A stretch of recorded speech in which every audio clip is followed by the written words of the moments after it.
Ladies and gentlemen, thank you for standing by and welcome to the Measuring Up Building a Recruitment Marketing Plan Focused on Results webinar. During the presentation, all participants will be in a listen-only mode.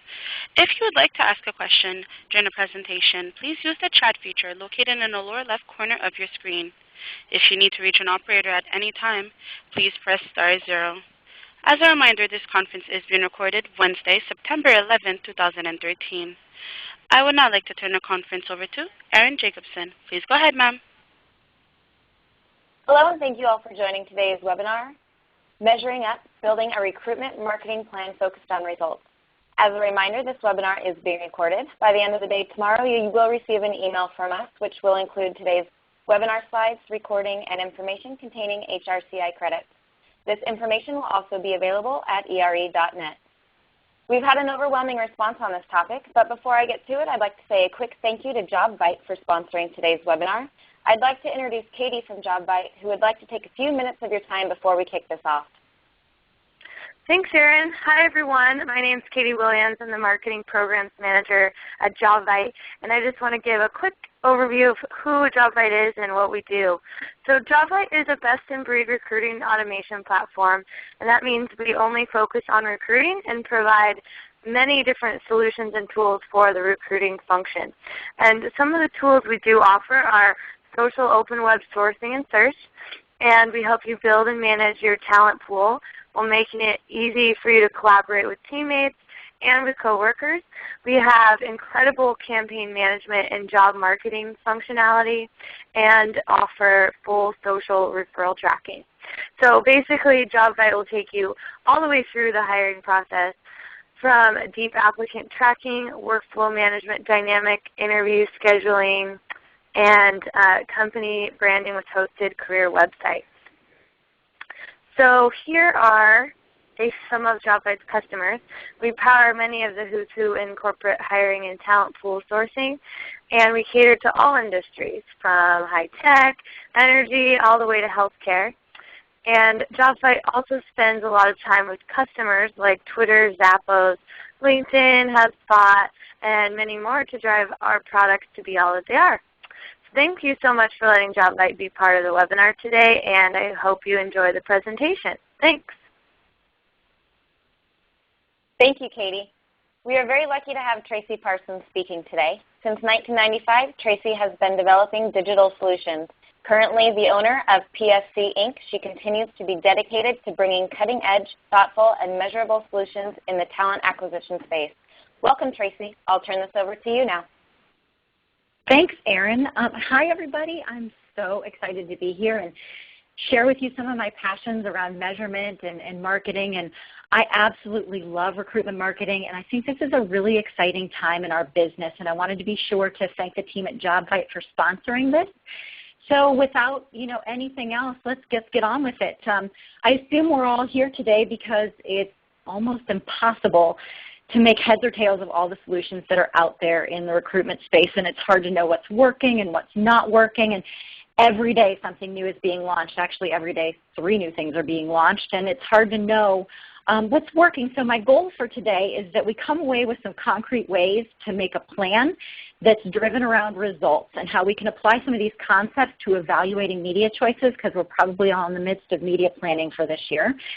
And then I also hope that we have a good understanding of the candidate journey and what that means, and how we can apply some of those points in the journey to our measurement strategies. We're also going to talk a little bit about the funnel. All great nerdy marketing measuring stuff. So let's get on with it. Our agenda today is we're going to hopefully understand what results-driven marketing is and why it matters. Determining and how to figure out what your KPI should be. KPI stands for Key Performance Indicator. We're going to talk about how we track and refine it, how we build a budget, and how we apply some of the things that we talk about today to how we evaluate new tools. And then talk a little bit about new ideas and new models. And so before we get started in earnest, I think it's important that I share with everybody how I feel about a few things. And when it comes to recruitment marketing, I really think when it comes to recruiting, it's about connecting people to jobs, not people to ads. And there are a lot of solutions today that are designed around the ad and promoting job descriptions and so on. But we really need to be focused on finding ways to connect people to jobs, because to be honest with you, an ad has never done an honest day's work in its life. And sometimes when I'm driving around or I'm taking meetings with new tools to evaluate them, I swear I can see marketers in the back room actually saying this: let's find a way to ruin something with advertising. I truly feel this way about my profession sometimes. I mean, think about it. You know, people would actually pay for an ad-free social network, and they don't like to be advertised to or at, but they do want to learn about new opportunities, and they do want to research you as an employer. And they want jobs. They don't really want ads. So if we can take away something from this webinar, it's that when you're developing your plan, let's focus on the simple idea that recruiting is about connecting people to jobs. And far too frequently, honestly, the best things in life can be ruined by advertising. So many choices. Oh my goodness. It's quite amazing to me. And have you ever wondered why all of your annual media plans look the same? I like to call this marketing paralysis. There are frankly too many choices for people to sift through with any real accuracy. And so what you do when you're paralyzed, you just do what you've always done. Well, this is what we've always done. And there are so many options out there in recruitment these days, so many tools and products that are being launched constantly. And to be really transparent, our business is red hot with venture capital because they know a few things. They know that there's a talent shortage going on and there's money to be made in the industry, so they're investing heavily in new solutions, which unfortunately is making us all slightly paralyzed. And I like to think of it as like me standing in front of the cereal aisle. Like, how many different types of checks are there? Like, could I possibly get more checks? And I actually, last week I was in the grocery store and I saw a grown man, and I actually pulled out my phone and timed him stand for a solid 8 minutes in front of deodorant. But there are so many choices in the marketplace, and we become paralyzed. It's so saturated that we can't make a decision, and our industry is standing in front of a great big cereal aisle right now. So how do we break this paralysis and decide? We need to focus on making decisions that are based in results. So I like to think of results-driven marketing as strategies and plans that are grounded solely in achieving goals and delivering a return on investment. So it's a piece of cake now. We can all just go home with that sentence there and make this happen. But it's really not. And the reason that results-driven marketing is so important right now is that more and more recruiting functions are being asked about ROI, and it's becoming increasingly important to show results for the marketing spend that we have. And we have tight labor markets. It's more and more difficult to show those results. So to develop a results-driven marketing culture and strategy, you need to know what results you're hoping to drive. We're spending a lot of money. We're heavily investing in tools, and we're posting positions, and we're sourcing, and we're screening, and we're socially sharing jobs and branding messages. We've got licenses and postings and solutions, and trust me, when executives ask what they got for that spend, they do not want to hear the simple reply of results.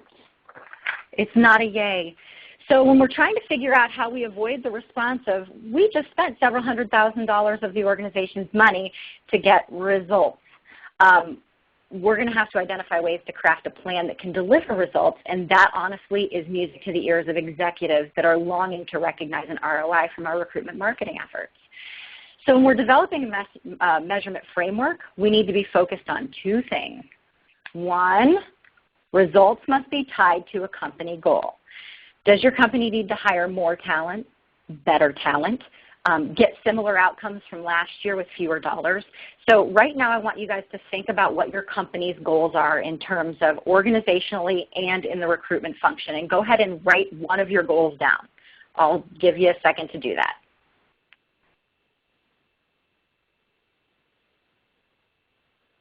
So I hope that you write really fast. And once we get all those goals written down, the second part, oh, and by the way, I'm from Ohio, so we love our football references.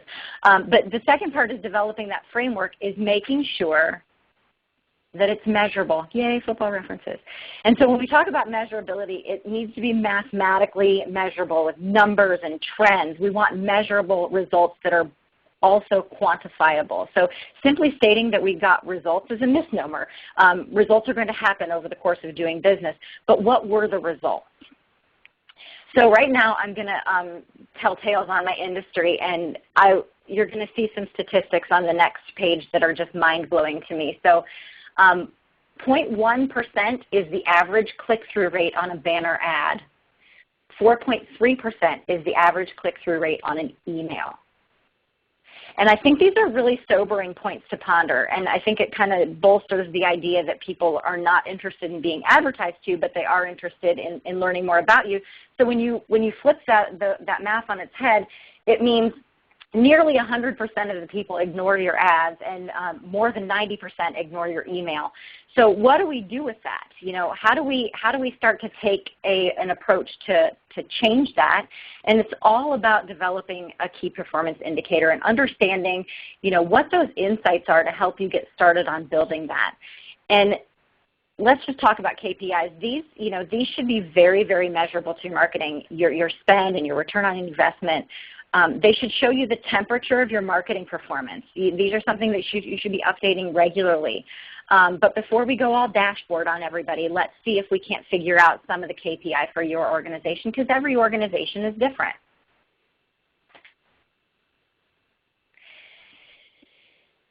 Interestingly enough, today's recruitment marketing environment is incredibly sophisticated and very much aligned with the consumer marketing world. And then like in consumer marketing, both are experiencing a shift to be tied more toward results and return on investment. So it's interesting that both of these marketing functions are being tied more to results. And so whenever I'm talking to a client, we always start with understanding the customer journey. And our audience's journey, as you can see here, is very similar to the consumer journey. But for us, we get to do some of the choosing where with the candidate, they also do some choosing, we do some choosing. So it's really important to note that the journey is not completely linear. People might jump in at the consideration set. They might jump in at the interview section. It doesn't matter, but these are very much aligned. And when we talk about a path to purchase or a path to hire, these are the components that are going to drive the development of our KPI.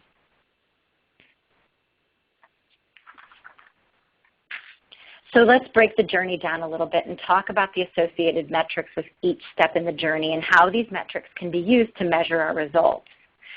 The first step in our journey is awareness. And here we can track impressions and click-through. But as we saw earlier, those aren't the best numbers to be looking at from a positivity standpoint. They're really low. This is also where our media wants us to be focused. Just to reiterate, KPI stands for Key Performance Indicator. And feel free to ask questions. I will work them in as we go or at the end, depending on how everything flows. But KPI stands for Key Performance Indicator. And it just basically shows you how you're doing as an organization when it comes to your marketing spend and your marketing work. So job boards and media outlets really want us to focus on impressions and clicks and click-through rates. And this is where we've been historically focused. And it's important to track them. But don't confuse these metrics with results. We need to be focusing way down the journey when we talk more about this later in the hire and applicant phase. We need to focus on those areas. But we should capture these. We should trend them. You know, we managed to convince people that eyeballs were important as the media. Media managed to convince people that eyeballs were important, and kind of like advertisements, random eyeballs themselves are not contributing to a company's performance as high-performing employees. So eyeballs are fine, but you want to make sure that you get the right eyeballs. And lots of traffic to your website doesn't really mean anything unless you're converting them. So just know that these numbers are metrics and they can contribute to results, but at the end of the day, they don't make for results. And honestly, they should not be an area of focus for your key performance indicators, but they are something to keep an eye on. So the awareness phase, that's when we want everybody to know about our employment brand. We want everybody to know about the positions that we have available. And we want to capture that information, and we want to track it. We want to see how many people we've attracted to our website. We want to see how many people have visited. But really, this is kind of loose metrics as far as I'm concerned. They're loose results too, because again, going back to the earlier statement, eyeballs really don't mean anything. They certainly don't mean somebody taking a position and performing the tasks of that role, but it is the highest part of the funnel, and we'll talk a little bit about the funnel later. So the next phase is consideration, and when we talk about, so let's back up just a step. We've managed to get their attention, and they've visited our website, or they've looked at our LinkedIn profile or our Facebook page, but do they convert from that visit? The conversion is the consideration phase. So we've gotten their attention, and now they're starting to consider us as an option for employment. The best thing you can do in terms of capturing metrics in this situation is we need to talk a little bit about leads. This is a very different nomenclature, and it's a really big departure for recruitment to talk about leads. Corporate marketing entities are solely focused on producing leads that will turn into sales and ongoing customers, and we in the recruitment industry should start thinking this way as well. Leads are critically important and should be nurtured, and I think that's one of the big misses in recruitment. I blogged about it a few weeks ago that, we need to be nurturing our leads, whether they're somebody who's joined a talent community, or they follow us on social media, or even they've signed up for a job alert. These folks are interested in us as employers, and we need to work on nurturing. We need to start tracking these people. We need to start building relationships with them in order to convert the right candidates into applicants. This is a great time in which we can start filtering in and out people who are going to be a fit, which ultimately will save recruiters and hiring departments significant amounts of time. Because like we were talking about marketing paralysis when it comes to marketing choices, there's a significant amount of candidate paralysis because of the volume of candidates that some companies receive. It's impossible to sift through the mound of candidates. So, I tend to believe that applicants are also applicants are also leads, and they could be considered leads, but that's a big paradigm shift that I don't think we're going to tackle today. We'll talk about applicants in a minute. But if you think about it, your applicant tracking system is full of needs. Your talent community is full of leads. We do call this a talent community. It is, it could be called a talent community. It could be called a variety of things. You could get somebody to subscribe to your blog. That might not mean they're part of your talent community, but they are interested in learning more about you as an employer. They are following you on social media. They are a lead. We need to start figuring out ways to nurture these things. In fact, your ATS is chocked full of leads if you think about it. And I don't know when is the last time that your ATS was scanned and emailed. And I know there are a lot of companies that do that, but I know there are a lot of companies that do not do that. So basically, in the consideration phase, if you think about it this way, you are spending a whole lot of money in the awareness phase to drive to consideration an applicant, but then you never talk to them again. And if we're talking about brand management, that's not good brand management. You're not nurturing your leads. You've paid a lot of money for these leads. You really should be nurturing them. So when we talk about setting up key performance indicators, lead volume is a great key performance indicator. How much did those leads cost us? Can we trend those lead costs down over time? Can we pay less for leads? And let's talk about quality of lead. Are these good leads? Are they the right leads? How do we convert leads that come from this channel or that channel? So if we know that somebody comes from LinkedIn, they follow us on LinkedIn, and we've set up some communications to go back and forth with them. We've set up a nurturing strategy to support them. Did we convert them at a higher rate? So was that cost per lead lower and the cost per hire lower as well on those folks? So these are sort of KPI that we're talking about how we can drive results by figuring out what the organization needs. So the next phase of the journey is application. We really need to focus on this one because this is a core KPI. I recommend this for everybody, that this should be on your KPI, your dashboard. There's a question that asks about the differentiator between hard and soft leads. That's an awesome question. Hard and soft leads, the big differentiator is the amount of information that somebody is going to give up. So if somebody is going to give up just an email address,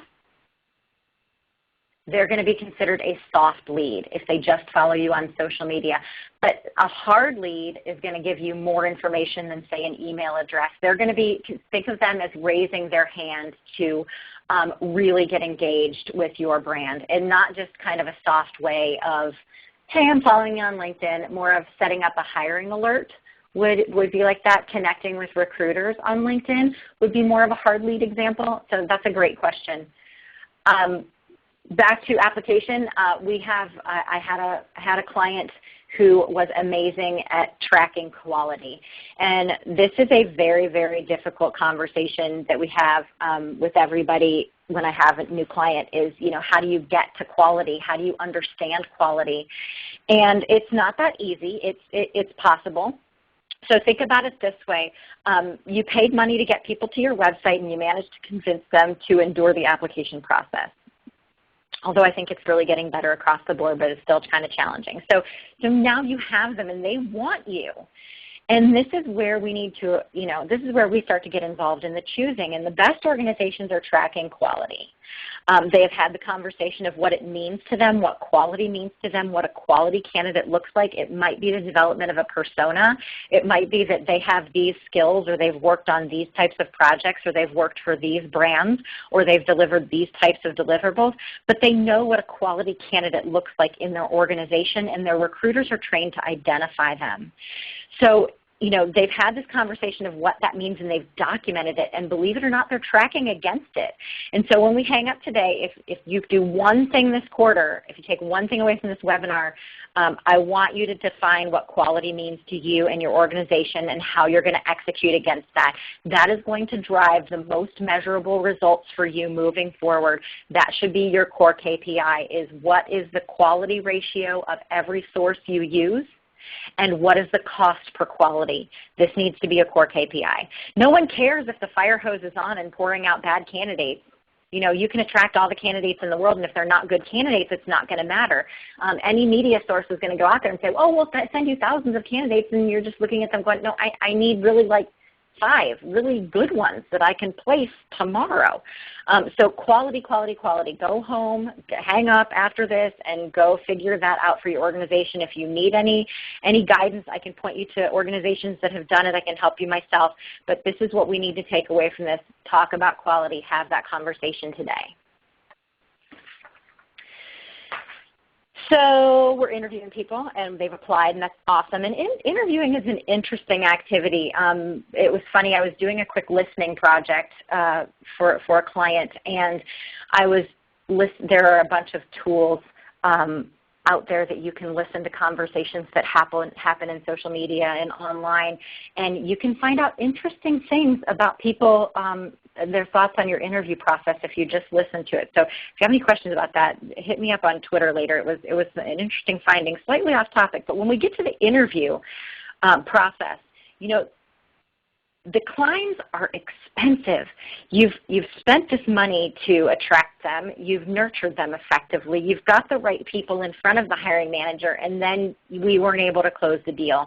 So when we talk about measurement of declines, we want to talk about what a decline costs you in terms of recruiter time and hiring manager time, and they're expensive. But so is the expense of not choosing. So not choosing anything and leaving candidates twisting in the wind is a bad candidate experience and a big gaping hole in the organization because nobody's sitting there doing the job. This is really hard to measure. I like to think of this as calculating by looking at the cost of time spent by recruiters and hiring managers as well as the missed productivity cost of an empty chair.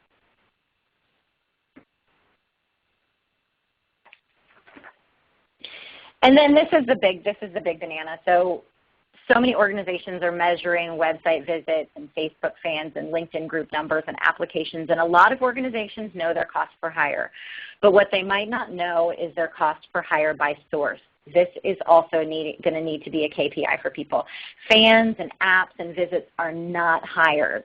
They are possibilities of hires, which is way different and a lot less quantifiable. So when we talk about cost per hire, we need to talk about getting that cost per hire by source, and that is where we're missing it. Some of the companies that I've worked with are doing a tremendous job in this area, but when we talk about measuring results, you're going to figure out what works really well for you if you know the cost per hire by source and you know the cost per quality by source. And there's a question when I was talking about click-through rate on email. It's any type of email. It might be something that you've opted into. This is just a general industry statistic of 4.3% is clicking through. And the last part of the journey, which is by far the toughest to achieve, is advocacy and loyalty, and it's kind of the holy grail if you think about it. Referrals are a huge source of hire for most organizations. Great people want to work where their friends work, and it's also a good KPI to get to. So when we talk about cost per referral, that is a easily calculated figure that we can get to today and we can report out on and we can trend over time.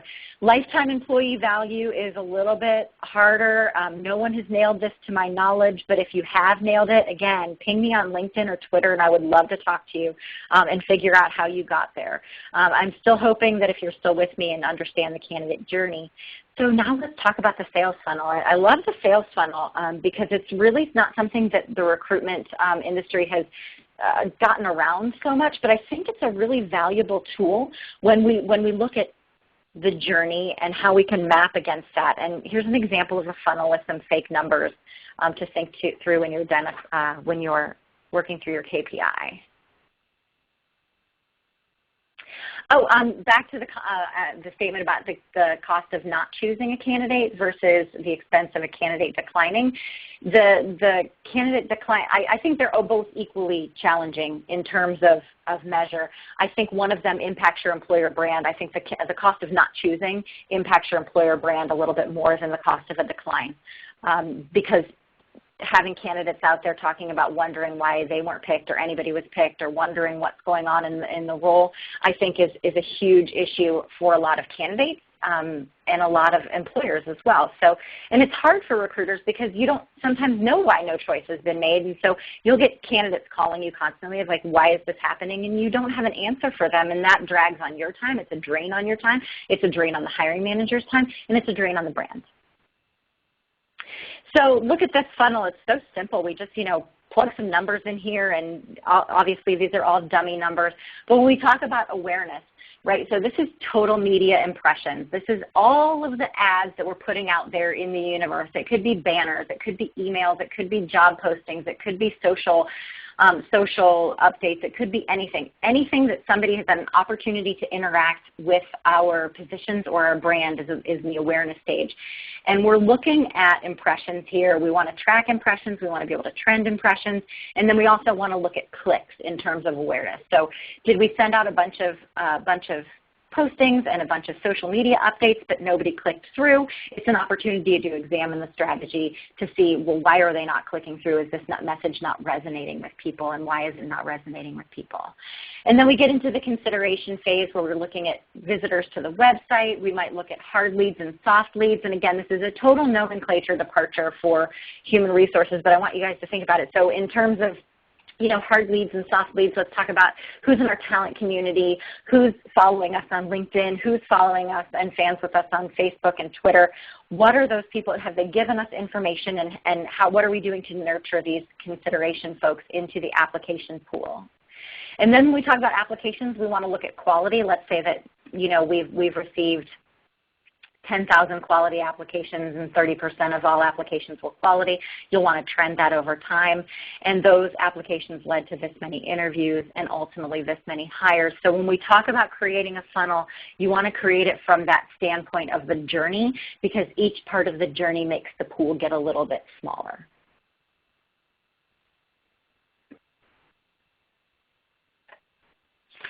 And then in terms of analyzing the funnel, you'll want to take a look at click-through rates and impressions and see where they are against industry average, where you fall on that. In terms of consideration, did our leads go up or down? What was the cost per lead? Our average cost per lead is X. Did it go down? Did it go up? How are we trending over time? Is this seasonal? Can we take a look at that? So you want to make sure that you're analyzing the funnel in every single step of it. You know, when you're looking at applications, what are all applicants versus quality applicants? What's the cost per quality applicant? Is it up? Is it down? We'll look at interviewers. You know, if it's even better if you can get this all down by source, right? So if you can say, okay, of all the interviews that we conducted in the past month, X number came from this source, Y number came from this source, and then when you look at the conversions, you can see where your best people are getting interviewed, what's producing the people that are getting interviewed and what's producing the people that are getting hired. You can also look at, you know, declines as well, what sites produce decline, what sources produce declines. You can start really digging into the data by source.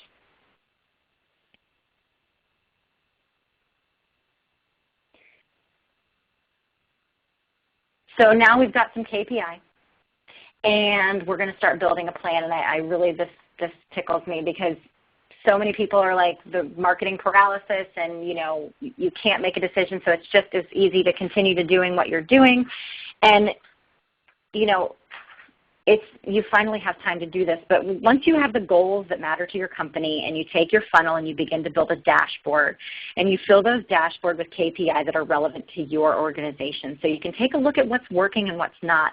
And so I put together a sample dashboard of, you know, something that I've used for other clients as well. You want to, you know, this is just a sample. It's not necessarily what we would recommend for your organization, but some things to think about is, you know, what are your sources of quality? What's the media source of quality? And then what percentage of those applicants are quality? We look at the funnel. Is it up? Is it down? How are we trending? Cost per hire. And then I always like to call out the number of qualified candidates in the ATS. And, you know, if we say, if somebody has a question, how would you determine quality given time constraints of recruiters? And it goes back to having that conversation. You know, you might want to develop a persona, and you might want to develop these three things are important to our organization. These three things are going to make a fit. And when you see those three things on an application, you'll know that that person is marked quality. And it could be as simple as using an Excel spreadsheet to do that. You can, you know, you can move things around a little bit using Excel. You can have a simple database constructed. It doesn't have to be in an ATS. But it's important for your organization to understand what quality means, because for everybody it's different. You know, your organization has a brand. It has a personality. No, a qualified candidate is not the same as a quality candidate. So it's a little semantics, so it's important for you guys to figure out for your organization, you know, just because they meet the minimum qualifications doesn't mean they're a quality candidate. It's a little bit more than that. They might meet minimum qualifications, but they're not an organizational fit, and you can kind of determine that based on your company and its culture. And then in terms of industry averages, we'll cover industry averages in a few minutes because there's something we'll talk a little bit about how to do a little trend spotting. So I'll address that question in a few minutes. So in terms of sample dashboard, you know, all of this is dummy data, and I just wanted to give you a sense of what to look for. So in terms of other KPI that you can use for your dashboard, you know, maybe you want to do a cost per quality application. You could do it by role. You could do it by department. You'll want to maybe look at top sourcing tools by role or department, engagement by social media source, conversion by social media source, increase or decrease in quality ratio by role or department. So basically what I'm encouraging you to do is figure out what's most important to your organization and develop some goals and key performance indicators around those. So one of the big questions I always get is, how do we build a budget? I always recommend that you do 90% of what works best and 10% of what works next. And if you already know what the cost per media hire is from last year and you know how many people you need to hire, you should be able to do the math for the overall ask for funding for 2014. So let's say your cost per media hire was $100 and you needed to hire, I'm just making this up, and you needed to hire 10 people, your budget for next year should be $1,000. But 90% of that budget should go to what works best and 10% should go to what works next. So most people are asking me, how do you know what works best? And in order to know what works best, I always recommend a two-step process. I know, who doesn't love two steps? Two steps. We can all do two steps. One is know your data. Know your data, know your data, know your data. Those metrics we've all been talking about, those KPI, what sources are delivering the best candidates. Know your numbers, but you have to take your data and you have to listen. See, no PowerPoint would be complete without a big puppy with giant ears. So you have to listen. You have to talk to everybody who touches a candidate. And really importantly, you should talk to candidates themselves. Talk, interview, share data with them, see what jibes. The data is super important, but so are the people on the front lines, the people who are talking to candidates day in and day out, not to mention the actual candidates themselves. So if you can talk to candidates, even better. It might be a good place to use your talent communities. It might be a good place to start nurturing people in that talent communities to build a content strategy by asking them what's working for them and what they're paying attention to. And when you've looked at the data and you've talked to recruiters and you've talked to candidates, it will be very clear to see what the 90% of the budget should go to. If it is not clear, we should talk. It is very clear usually if you look at the data and you listen to the frontline people what it should go to. Now the other 10% is a little bit more fun. Not to say that reading the data and talking to people isn't fun, but I as a profession focus on trend spotting, and I absolutely love figuring out what's next. So when we talk about what's next, it's most important to understand your company's goals for the year and know the 3 R's, which are read, research, and run. When it comes to read, there is, aside from the fact that the internet was invented for cats, it was also invented for you to read amazing articles from thought leaders. And ERE is an amazing source for great thought leadership pieces. But not just recruiting. So I would always recommend that people go to other blogs, very, very focused marketing blogs. I'm a contributor to ERE. I'm also a contributor to Social Media Explorer. I'm a big reader of Digital Buzz blog. There are countless blogs out there that you can be reading to look at. And you should set up an RSS reader. I use Feedly to get all these sources in one place. And if you ever want to know what's in my Feedly, again, shoot me a Twitter note and I can send you some of my favorite recommendations. But what I always tell people is allocate 30 minutes a week on reading to spot trends.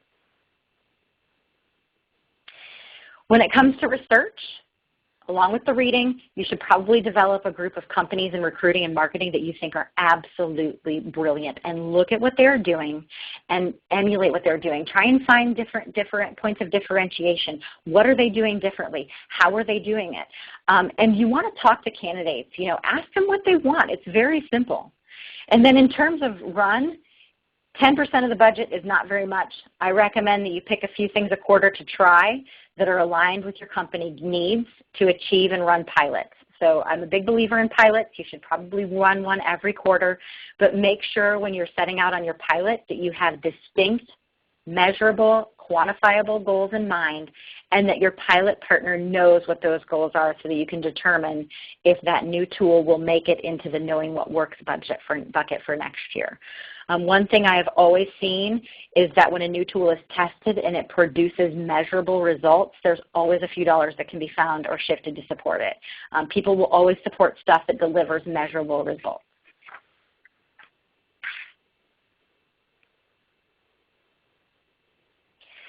So when you're evaluating new solutions, we've talked a little bit about making sure you know what matters.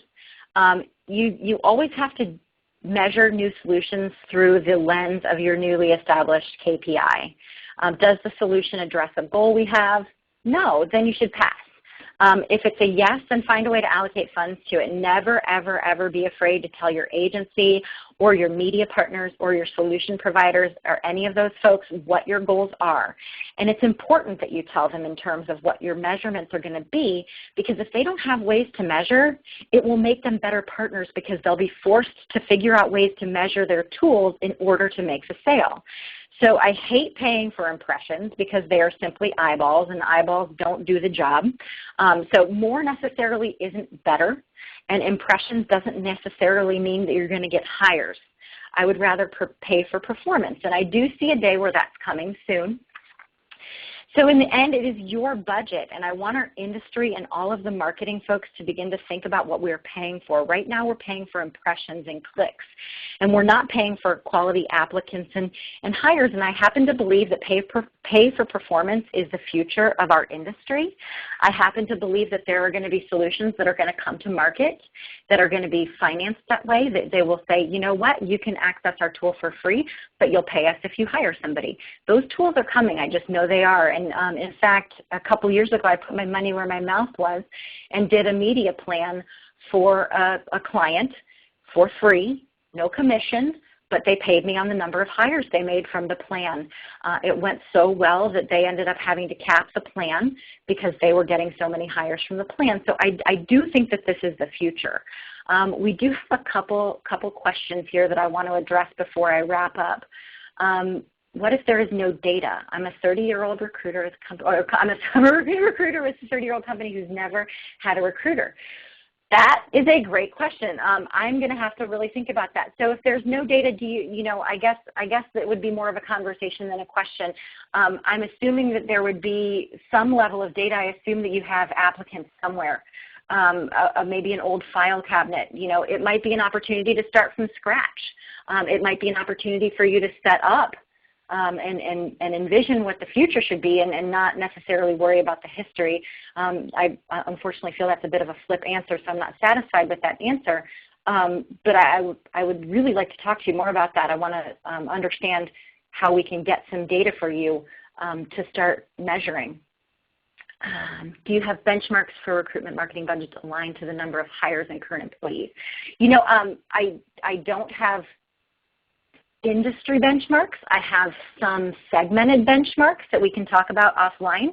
But I think it differs by company, and I think it's really important that when you're embarking on this, your first stretch, your first pass at this is your benchmark. So this is where we stand today. It might not be ideal. I was working with a client a couple weeks ago, and we were looking at their mentions in the social landscape, and it was really low, like maybe a couple thousand mentions over the course of a 12-month period, and they were very disappointed. And I said, this is nothing to be disappointed about because now you know where you're starting. So when we talk about benchmarks, I think that every company should have their own benchmarks. You should look at where you are in terms of the industry. Those are a little bit sketchier to have. You might want to talk to your agency. But when you should develop your own benchmarks, and because every company is different, every employer brand is different, every role that you're hiring for is different. So that answers that. Oh, source not being accurate. Oh, Lord have mercy. That is a tough one. So a lot of times it's self-identified data, which is why you talk to the recruiters. So it's not just the data, it's talking to frontline people, it's talking to candidates, because if you have a big drop-down list of 27,000 sources, they're typically going to pick the first one. There are software tools out there that you can purchase that will be able to track your source a little bit accurately. It will track last source. It won't necessarily track first source or what drove that conversion. But again, if you can just get at least some level of source correct and not self-reported, it would be a huge start. But if you're dealing with self-reported data, which I've dealt with in the past, you really, really need to talk to the recruiters and the candidates to understand what the performance levels are, and then you can measure that against what the media is producing for you. So you can take a look at those results under that lens. It's a lot of fun pivot tables, which I thoroughly enjoy. What tool do you use for gathering articles to read online? I use Feedly. I used to use Google Reader, and they went away. So Feedly is awesome. They have a great mobile application, so I tend to do my reading on the go when I'm sitting somewhere, so it's great that it has a mobile application. And then I do it, they've got a browser. They've got a browser plugin as well that is very solid. So Feedly, FEED.LY. And you can subscribe to a variety of blogs and thought leadership articles and great stuff. So I'm happy to share with you what I read on a daily basis. Do you have any data on what sources are effective for what kind of roles in junior, middle, senior management? Denny, it's really dependent on what you're doing. I don't know how to answer that question. Specific data sources on what's working for different, I don't have an answer for you. I'm so sorry. It's going to really be dependent on what it is you're trying to accomplish and where you're reaching out to people and how you're reaching out to them. You know, LinkedIn is a top source for social. People are using it. Their profiles are there. They feel very comfortable using that platform. So you might want to start there, but I'm, you know, not necessarily singling out one source over another. And if you don't have any data to look at, I would start reading some of the great reports that ERE produces in terms of source of hire.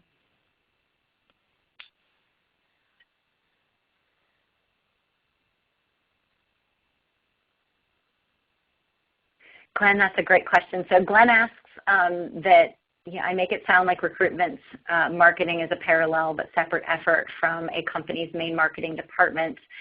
Can you mention some benchmark companies where the recruitment marketing is tightly integrated with the rest of the corporate marketing synergies?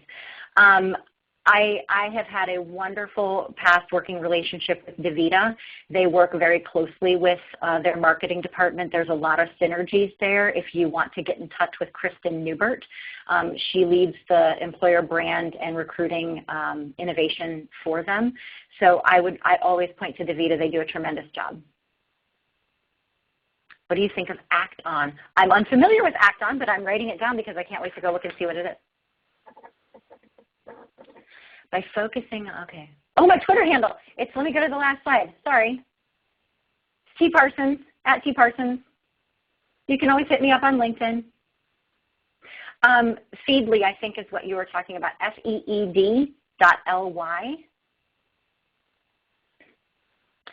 Focusing on KPI during hiring, will this help decrease turnover rates?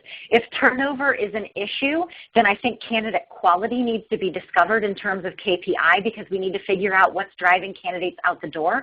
I would also recommend doing some listening strategies to figure out what people are talking about out there and how you might be able to make some internal organizational changes based on the buzz that's going on in the social and digital world. But in terms of changing and in terms of impacting turnover, I think you can impact turnover by developing some strong KPI and looking at what's driving people out the door. So if you have a lot of people leaving that came from a specific source, you need to look at that source and make sure that it's not over or underperforming with you. Can you give me some quality measurements? Yes. So one of the quality measurements that we worked on when I was working with DaVita was we were looking at the recruiters all did, they all looked at specific things in every candidate's profile. So we're always looking at meeting minimum qualifications. If somebody meets the minimum qualifications at first pass, cultural fit, maybe they've done some great work for a competitor or a similar brand. So you've got to determine what quality looks like for you. So I don't know anything about your brand. Point me to channel effectiveness. Yes, I would go straight to ere.net, Benny, and I would look at any of there's a number of source of hire, so I would search for source of hire reports and see what you can find there.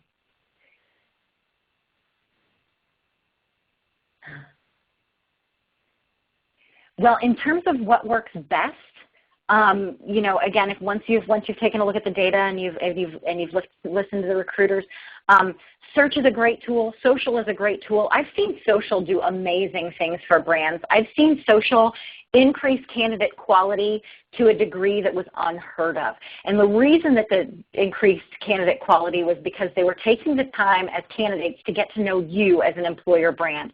So a couple weeks ago, I had a blog post on Social Media Explorer about the fact that we need to be leveraging content more in social channels to educate candidates and not just using social media as another tool to post jobs. That's not what it's there for. It's about dialogue. So use those tools to dialogue, and I would definitely look at social. How can I leverage this? Soft leads. Yeah. So if you have people that are following you on Twitter, you need to make sure that you've got them in a list and that you can cross-reference that list with people in your database to see when they're converting. You also need to make sure that you're nurturing those people. So it's not enough for them to just be following you. you need to build a relationship with them. You need to start sending them, messages, or see if they want to opt in for blog posts, or see if they want to opt in for email from you. Start building that relationship. Absolutely, Denny. My website is www.parsonssc.com. What do you think about creating and using a bit.ly link for posts? Yeah, track everything you can. In fact, I can tell you on the down low that there is a company that is about to release the ability to track a third-party link. So stay tuned for that. Follow me on Twitter. I can't tell you more about it other than that because it's a patent thing. So stay tuned on that one. But yes, there will be the ability to leverage a tool to insert links that go to other websites, but then are tracking back to your source.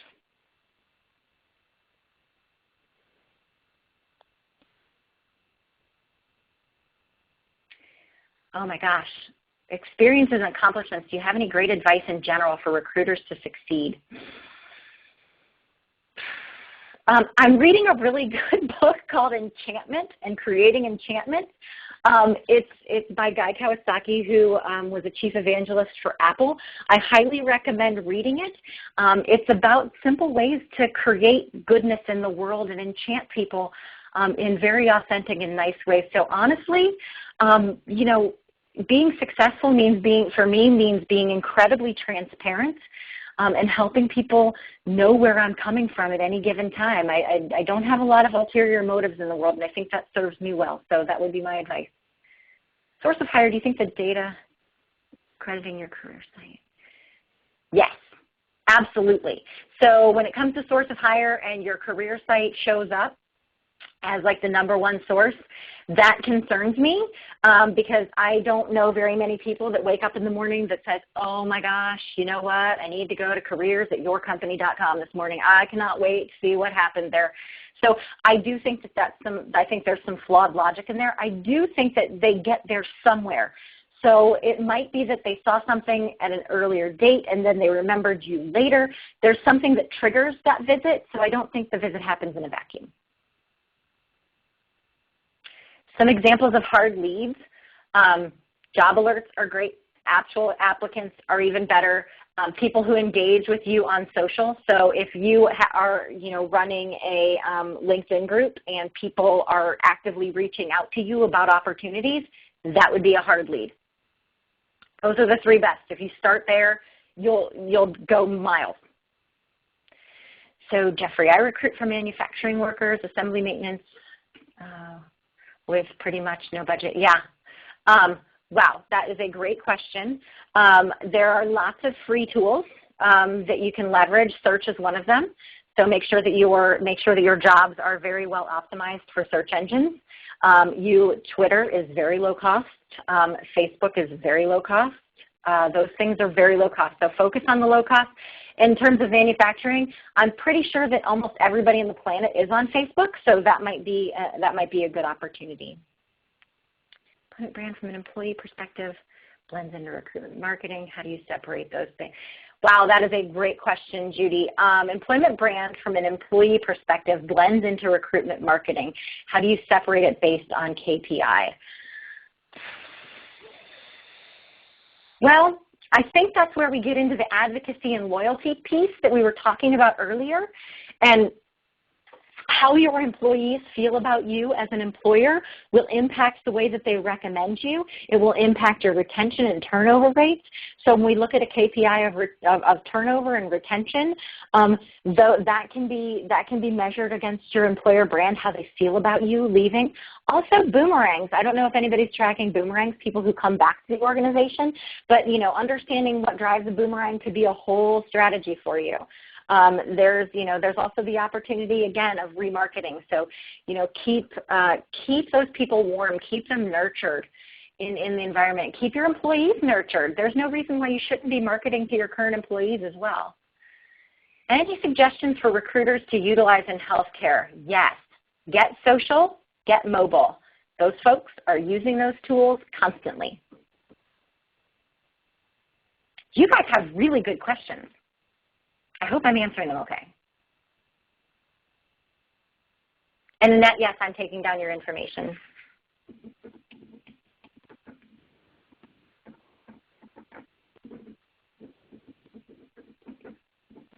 Are there any other questions?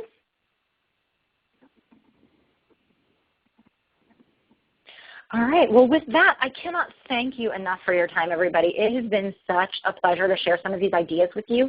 I'm really excited to see where everybody takes this. And so if you have any questions or comments or think I'm completely full of crap, don't hesitate to call me on it. I'm always up for a good conversation. And I can't thank you again. Follow me on Twitter. Find me on LinkedIn. Let's connect. I am all about helping the industry advance and getting it to an amazing place where we have candidates who are highly engaged and recruiters who are not blending their time sifting through a whole bunch of stuff that doesn't matter to me. The drinking from the fire hose has got to end anytime soon. So thank you guys very much. What a great day. Awesome. Thanks so much, Tracy. Just a quick reminder that by the end of the day tomorrow, you will see an email that will include today's webinar slides, recording, and information containing HRCI credits. This information will also be available at ere.net. A big thank you to Tracy for sharing with our audience today, and a huge thanks to Jobvite for sponsoring today's webinar. Thanks, everyone. Have a great day. Ladies and gentlemen, that does conclude today's webinar. We thank you for your participation and ask that you please disconnect your line.